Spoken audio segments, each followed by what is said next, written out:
Iba na ang iyong tingin. Iba na ang iyong tingin. Nagbago ng lahat sa'yo.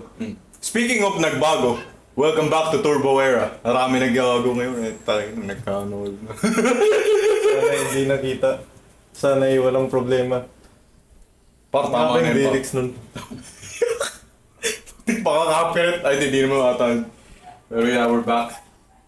We're not gonna do some stupid shit like before.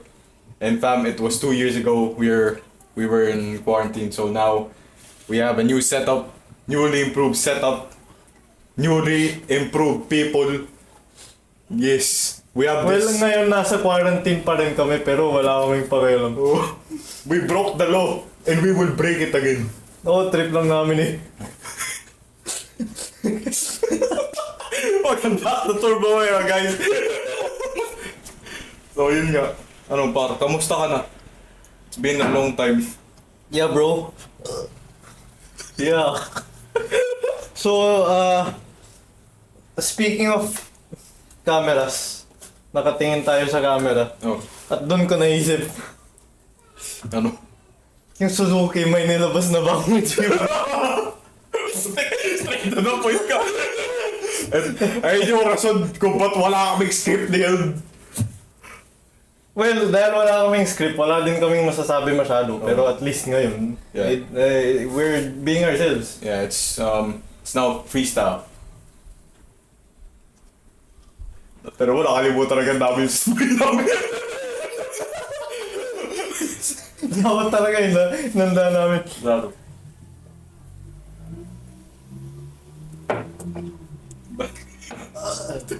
I like how we, ano, sila daw talaga hinanda namin. Biglang open. Yung Jimny, Oh. 5 doors. Okay, Jimny. Go. Kano ba ngayon yung Jimny? Hmm? Yung bago na sa 1.1 ba?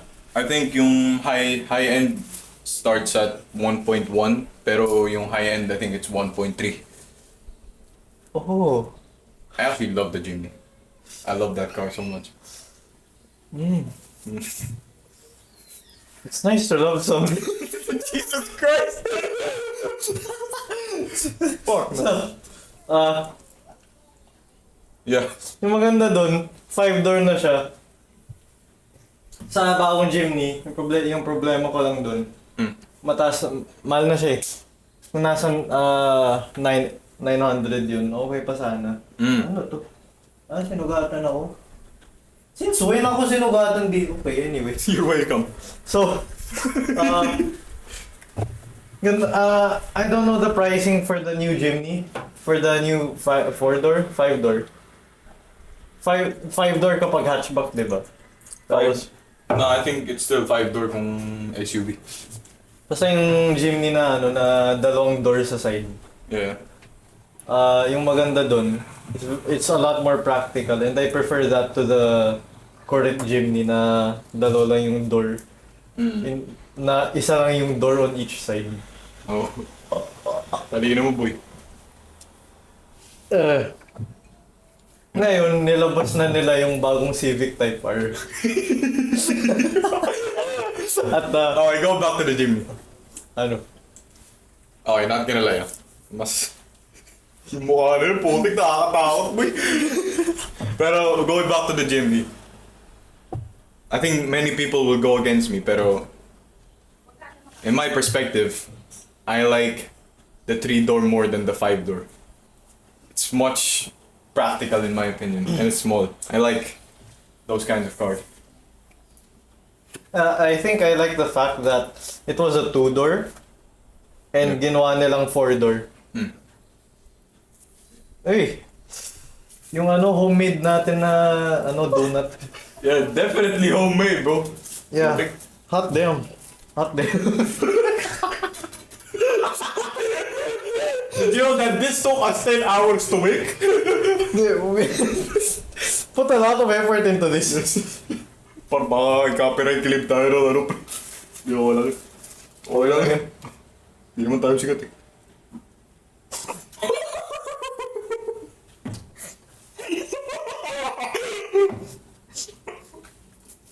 Ano?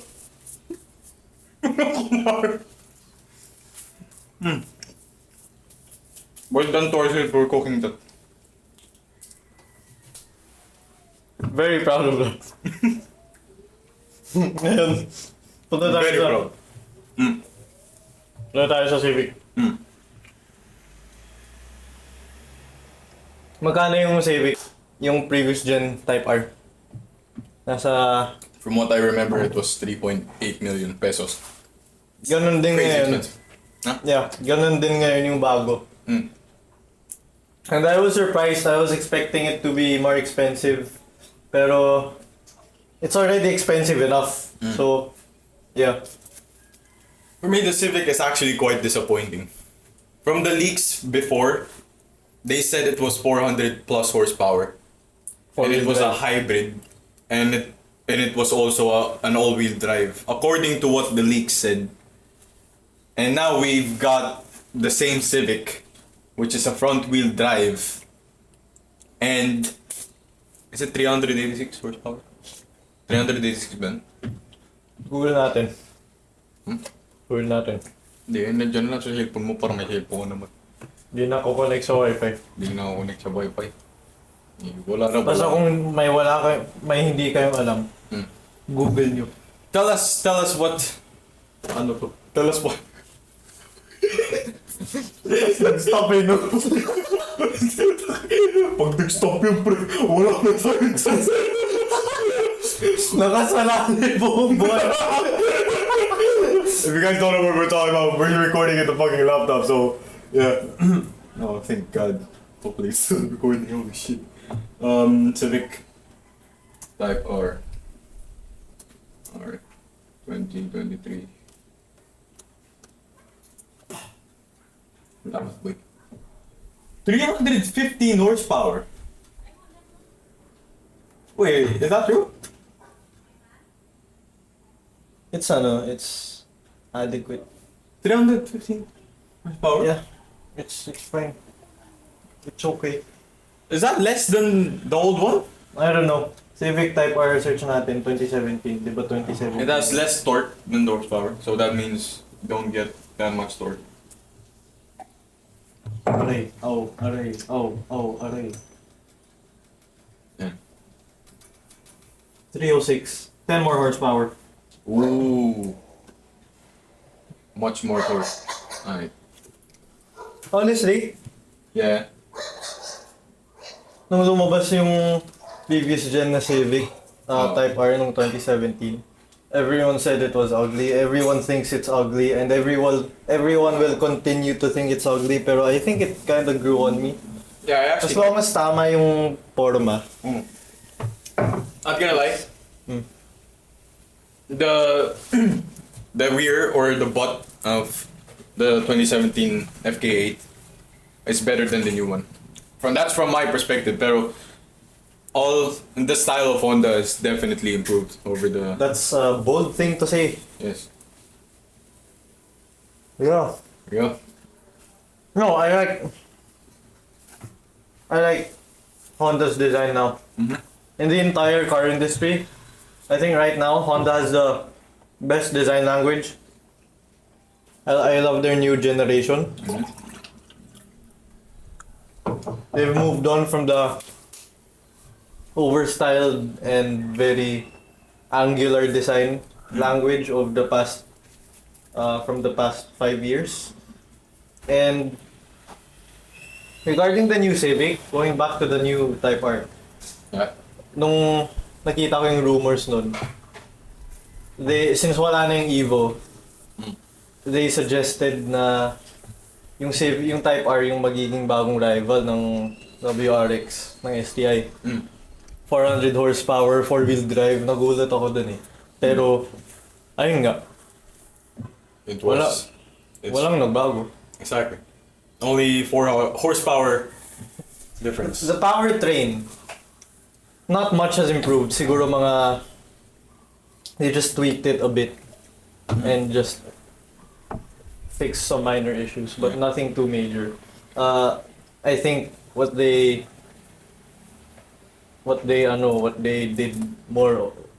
focused more on No. Wait, what? Oh. Am I? For me, the most like effective thing to me is the fact that they improve so much on the style. When you compare the old Type or the FK8 to the new one, what's it called? New. Is it LE? LE? FK8. Yeah. Let's not give. I don't know. Let's just say that it's the 2023 Civic Type R Ultimate. Okay. Walang ultimate dun, guys. Joke lang dun. Okay. So, let's just say this. The old Type R, which is the FK8, not the old one, the previous Type R, it had like a hot hatch design. Syempre, of course, it's a hot hatchback. Pero, ngayon, the 2023 Civic Type R, it looks more of a sports sedan with a sport back. Yeah. That's why I like it so much. It has an Accord look, but it's still a Civic. I think it started with the Civic 2 generations ago, where it started looking more parang coupe-y. Okay. Yeah, coupe-y. Instead of hatchback. Siyempre, it still looks like a hatchback, pero with the previous generation, doon ko nakita na, hatchback pala siya. Hatchback nga pala siya, pero it looks like a sedan now. And mas lalo na ngayon. Looks Exactly. like an Accord. It's amazing. Speaking of Accord, did you see the new 2023 Accord? Amazing. Accord is probably my favorite sedan. And now that Honda improved its styling, it's so sick, slick. I think I like the old Accord's design better. What Accord? The I like the Euro the or previous one. Oh. But for The me, one before that. it looks more like an Audi, the new one, and especially with the slanting. They connected all the taillights. Because before, Light bar. huh? Naka-light bar na. Yeah, it has a light bar. Sorry, pardon. Tinurano. Go. But yeah, it looks more elegant. I mean, no, it looks elegant but more sporty, in my opinion. That's where the old Accord stands up, because I think before the Accord stands up to one thing, which is executive and luxury. Now they improved to maybe, I think Honda's perspective, they said to themselves, oh, we done the luxury, why not make it also sporty looking? I can see why they did that. Kasi nowadays, everything's sportier. SUVs, Exactly. crossovers. It's completely unnecessary.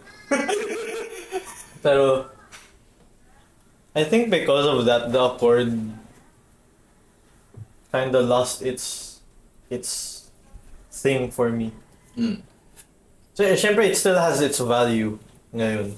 Yeah. But the previous generation and the one before that especially, yun yung Accord na gusto ko. Yun yung talagang mukhang executive. That's what I loved about it. Ngayon, wala na siya masyado. Still now- there, pero it's more, you could see it more in the previous generation. Now, if you were to pick Camry or Accord, Accord. technology-wise, Accord. ooh, damn. For me, that's tough. Alam mo bakit? Lolo ko nagtrabaho sa Honda eh. Kaya may brand loyalty na kami. Yun. Di ko nga alam yung specs nila eh. Basta Honda. Talk show na to, dapat di bias to. Tanungin mo ko LFA o... Anyway, just Jazz, syempre. Mas gusto ko yung Jazz.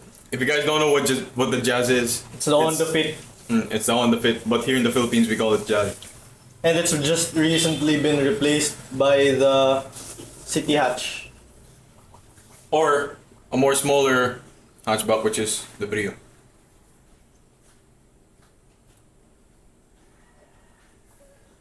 Teka, so mas Well, malaki, I thought you were a Honda.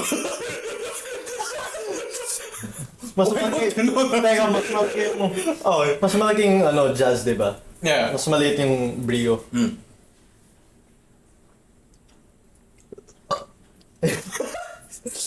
Yung City Hatch, Yeah. sa ano yun nag-replace? Sa Jazz yun nag-succeed, di ba? Eh ano yung ano ngayon yung equivalent ng Brio? Brio pa rin. Yeah. Oh, yun pala eh. Lakas mo eh. Yan ang equivalent ng LP. Speaking of LFA, have you heard? Ah. Actually, matagal na eh, a few months na. Yeah. But there's gonna be a new electric LFA. Ah, dude, I don't know if I'm hurt to see that. We've talked about it once, I think. I don't know why you said, have you heard? Pero we've talked about that, ba?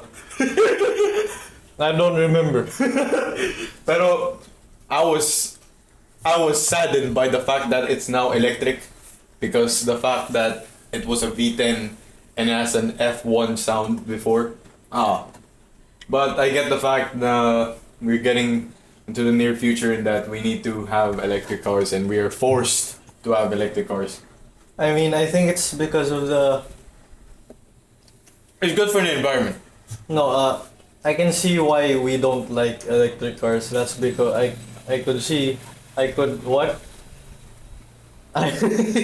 Bilang pa. I don't know, with electric cars kasi there's not much passion, and that's what it's like what the Prius was before, until now actually. But the thing with hybrids and electric cars in general, up until the Holy Trinity, they were looked down on kasi they were just boring.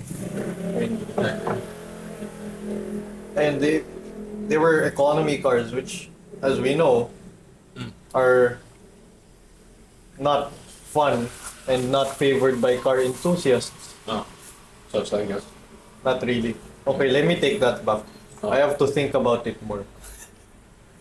No, because you get so many backlashes Yes, from I the will. normal people here. By the way, we're not saying that Yeah, electric cars are bad for this world. Okay, they are good. They are good at this world. Okay, gas cars are very bad for this world. We just don't like electric cars, bro. I mean, Yeah, it's not we're that we just- don't like them. It's just that we can't move on from the fact that gas cars will be gone. It's just the sound for me. Ako, I haven't experienced driving. I haven't experienced driving at all. But thing with the electric cars, yeah, you can replicate them. You can replicate the sound with the technology now. That's true. But it's like taking pictures on a phone. You don't need the traditional camera, but it's... Wait, thank you. We're splitting it? Yeah. Oh, that's sweet. Thank you. Ginawa natin tong donut na to. It's better to So going back, it's like photography, taking photos on a phone. Yeah. You don't need a camera like this, because a phone can get most of the job done for everyday use. Yeah. For most people at least.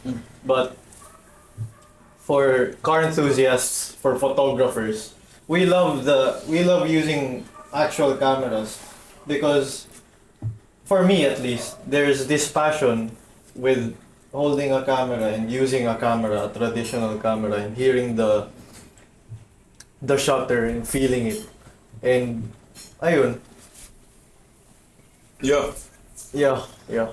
I think it has something to do with the purity, you know? Yeah. Electric cars, like what I've said, most people find them boring because they don't have gears They don't have engines.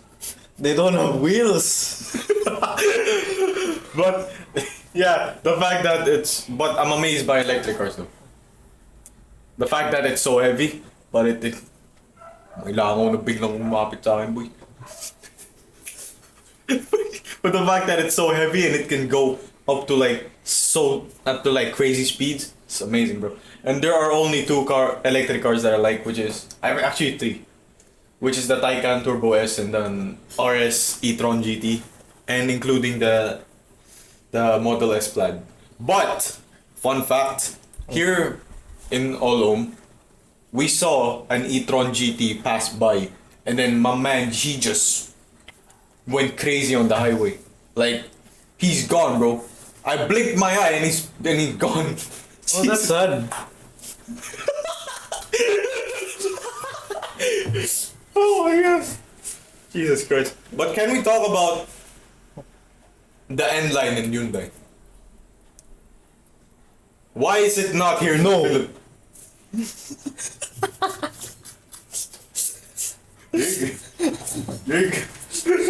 See you. Bye. But yeah, can we talk about that? Because, fam, I've been waiting for that here in the Philippines.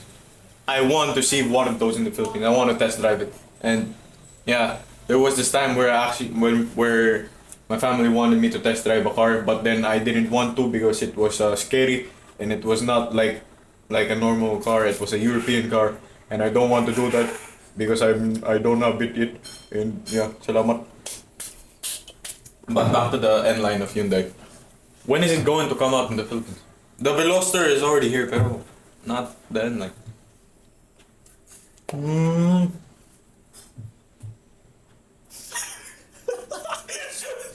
Yeah, By the way, we have no clue of what we're talking about. yeah, I don't know what I just said earlier. I feel like I'm gonna get a lot of hate from that and controversy.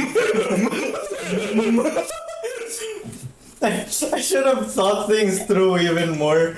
Pero, see, the thing is like, the thing with life is, Putik na what's done is done. Handa ka na sa public speaking. What's done is done. Oh. And we have nothing else to do but move on.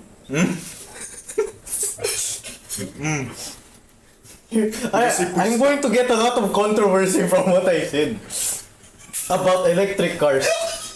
But you see, the thing is, you have to move on. I keep saying that. Because we have to move on. And in order to move on with life, we have to move on from our own problems and from what brings us down. Because we have to move on.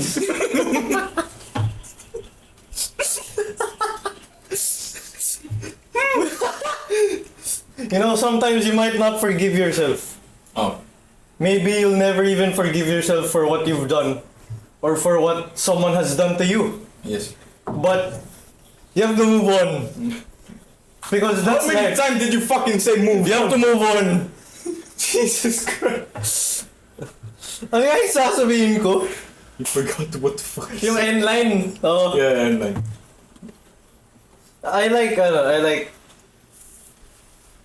I really like their end line.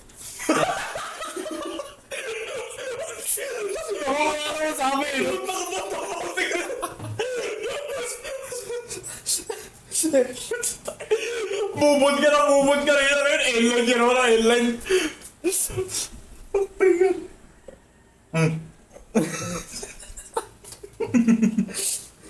So, I think in recent years, Hyundai has stepped up a lot. They have done really well with their end line and with Genesis especially. I really like Genesis. Yeah. Kaso, mahal lang yung mga Genesis dito. Yung... I saw one. Okay. Genesis. I think it was a G80. Yun yung gusto ko eh. G80 and a GV80. I saw them in BG. Wala akong pake sa GV80. But the fact, it looks like a Bentayga. It does. But when you said like Hyundai has improved so much. I agree to that. When Hyundai and Kia merged, they became unstoppable. Especially the Kia EV6. Oh my, ang tingnan po. Yung Ioniq. Yeah, it's amazing. Forgot what you call it. Pero yung... And that one car that I mentioned in the first episode, which is the Kia Stinger GT. I love that car. I would choose that over a Civic Type R and the WRX. Ako, ever since it came out, I've been wanting one. Wala lang, pang... I know we don't have the money. Wala na tayong pera. We wasted it all on the setup.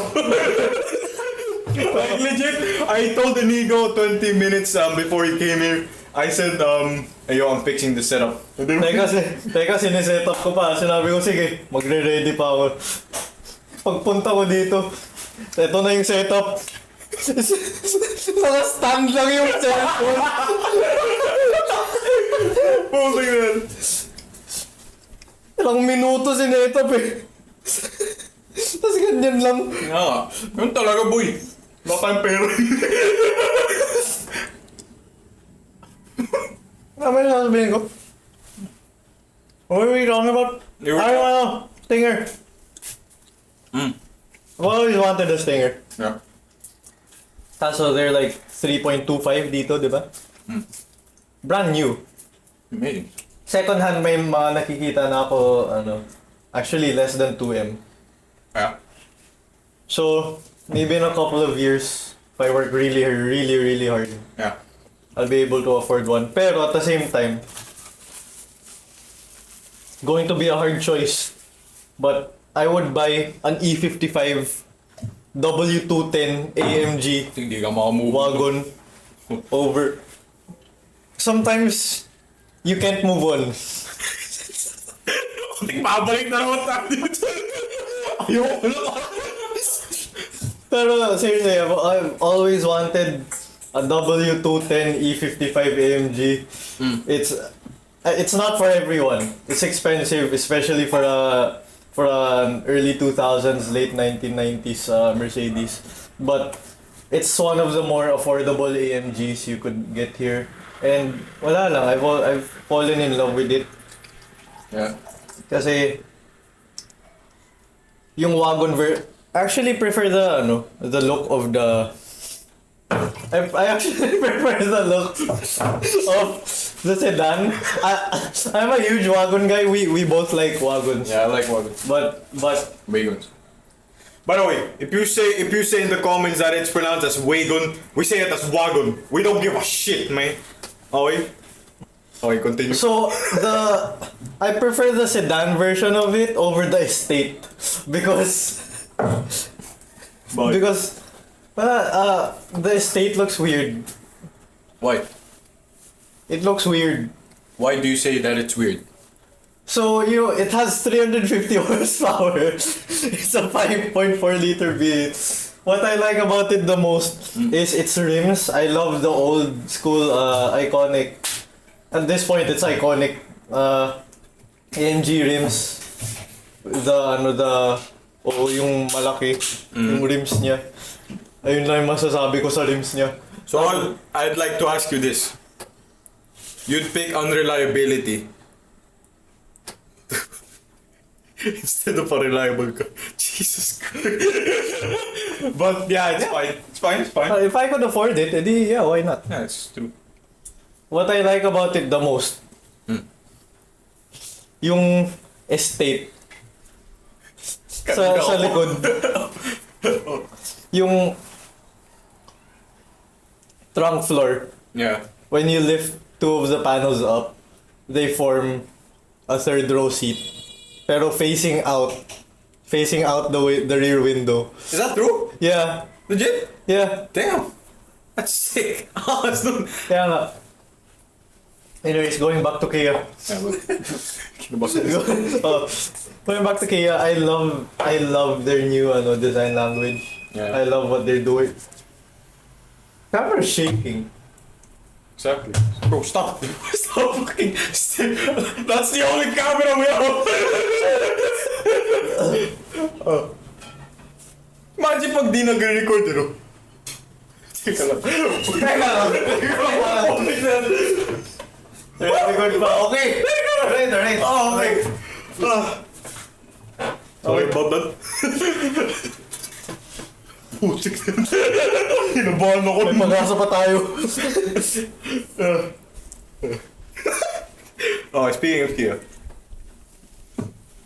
they've improved so much, especially them both, Hyundai and Kia, including Genesis because yeah, I mean technically Genesis is Hyundai, but they've improved so much. Back then, we used to us Filipinos used to think like Hyundai and Kia's like Economy cars, boring. yeah, it's boring and Cheap. Why would you get this car if you can get a Mitsubishi or if you Yeah, can, or if you a can Honda, get you know. But now they They've proved us stepped wrong. up their game. Yeah, they proved us wrong, bro. Amazing. What up?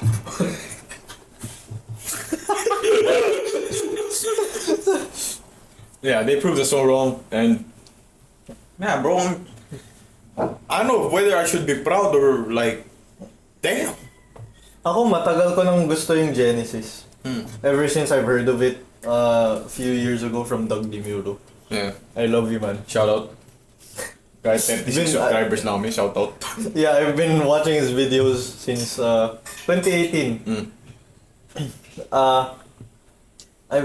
I've just fallen in love with how Genesis look. Genesis cars look. Yeah. Tsaka, especially ngayon, their design language is better. Kahit it's the same, but compared to a few years ago, syempre, it's more modern ngayon. And in terms of car design, I would rank it below Honda at number 2. Ayun. I like Damn. Genesis. Kasi nung pumunta kaming Korea, ang dami nila. And Legit? kasi dalawa lang yung nakita kong Toyota, yung isa Innova tapos yung isa nakalimutan ko. Tapos for the first time nung nasa Korea kami, may nakita akong Ford Taurus for the Yes. first time. Tapos malaki siya, it's like the size of a Camry or an Accord. Ford Taurus? Oh. That's the only American car I saw in... Never mind, I saw an RTR Mustang. Tapos sobrang lakas niya. Legit? Oh. Malakas talaga, ibang klase. Oo, ibang klase talaga. So while we're on the topic of Korea, one time, nung nandun kami, we went down to eat breakfast. Tapos me and my dad were nandun kami sa table, he was facing outside. Tapos ako, tumalikod lang, kumawa ng orange juice. Tapos pagbalik ko sa table ko, sinabi niya, di mo nakita yung Lambo? Sinabi, anong Lambo? Bira na nga ako makakita ng Lambo eh, tapos na-miss ko pa. Sinabi niya may nakita siyang orange na Lambo na nakita siyang orange na Lambo na nag-pass. And at the same time, I should have heard it. Pero siguro it was stopped. Siguro. Pero ayun, missed opportunity. Kaya hindi ako natutulog sa mga road trips eh. Damn. Ako rin, I don't like sleeping on road trips. But sorry, there's lots of flies. Wala akong pere. Parang pamatay na ano yung mga lagaw eh. Nakita na lang ito. Wala akong pera mo na. Ang mahal lang binayad sa'yo, tapos wala kang kwenta. Oh, sige. Yeah, we went to Hong Kong.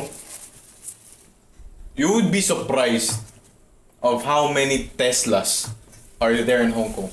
There aren't any states that I've seen na walang Tesla. If any of you Hong Kong viewers, which I know you guys don't watch this,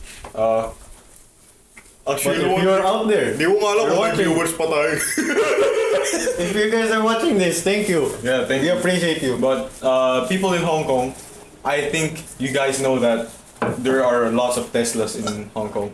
I mean, from what I've seen and from what I've seen na lang, I've seen lots of Teslas. And I think here in the Philippines, I've only seen one Tesla, which is Model X. But I think that's an import. Alam naman ng Tesla dito, import. Yeah. Ako, isang beses lang nakakita ng Tesla dito. Alam mo kung saan? Saan? Facebook Marketplace. Magkano Model pa? is Magkano pa? 5? Baklase. Baklase talaga. Ano pa? Ibang klase talaga. May nakita nga akong Tesla sa Lazada. Nakikita mo yung mga smart car na listing sa Facebook Oh, Marketplace. bro! Yeah! Tapos hindi sila smart car. What? They're electric cars na mga maliliit. Ah, okay. Pero ginagamit nila pictures ng mga smart car. Kakainis. Bro, I've seen, speaking of smart cars, man, I've seen a smart car dun sa MOA. Nagulat na lang ako, there was like a Ferrari, and then kami sumusunod sa kanila. May Ferrari dun. And then out of nowhere, may sumingit na smart car. Putik, sumaya ako eh. Nung nakita ako sa window. Isa smart car. Oh shit. First time I saw one dito. Not the first time, I'm pretty sure I've seen them before. Pero ayun nga, they're rare.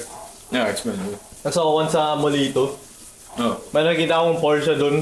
May nakita din akong mga Mercedes dun. Dun ako first time nakakita ng Type R na FK8. Ah. Tapos sayang-saya ako nun nakapark sa normal na Civic eh. Naka-Civic na body kits. Tapos like, this is so cool to see. The sedan Civic body kits, na Type R body kits. The sedan and the Type R, the actual Type R next to each other. It was so cool. Anyways, nakakita ako ng smart car dun. Tapos, ayun. Which do you think it's the best car there? For me, it's the smart car. And with that note, when we talk about the Raptor, let's talk about the Raptor. Habang hindi pa natin i-end to. Dahil 30 minutes na wala na storage yung camera. Wala kaming ganun. Oh. so yung bagong Raptor, Ranger Raptor, Ranger Raptor. I love it. I love it as well. I love it as well. It's a V6. It's a V6. For me, parang totong Raptor na yun. It's not like, I mean, you could say na parang totong Raptor naman yung previous. Pero mas toto talaga yung bago. Because before it was a diesel, and now it completely changed to a V6. Iba na talaga yung powertrain. Yeah. It has a 400 horsepower V6. Plus, interior changed lots. Pero for me, they said na the width of the old Raptor, Ranger Raptor, the width of the old Ranger Raptor is much, you could say that it's changed. Medyo lumiit siya sa bago. Talaga? Pero I would actually, for me, mas maganda i-modify yung yung dati compared sa ngayon. Pero ngayon, like, levels above any rivals it takes.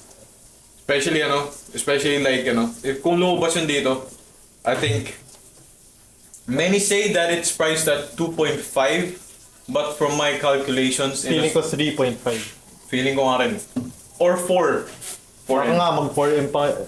Baka. Kasi in Australian dollars, I think it was $86,000 Australian dollars. Especially in the That's already above 4M. And nga, may here in the Philippines, taxes pa dito on top of that. so I think it's gonna be like 4M. I hope it's 3.5 or 3M. But imagine, like, when you compare its rivals, the Hilux GR or the Triton or the D-Max, you can't compare it. It's levels above every rival. Unless may pinalabas yung Toyota. Na ibang klase. Oo, ibang klase talaga. Sana. Kasi ibang klase na yung Raptor. Malakas eh. Oo. Lakas. Ibang klase.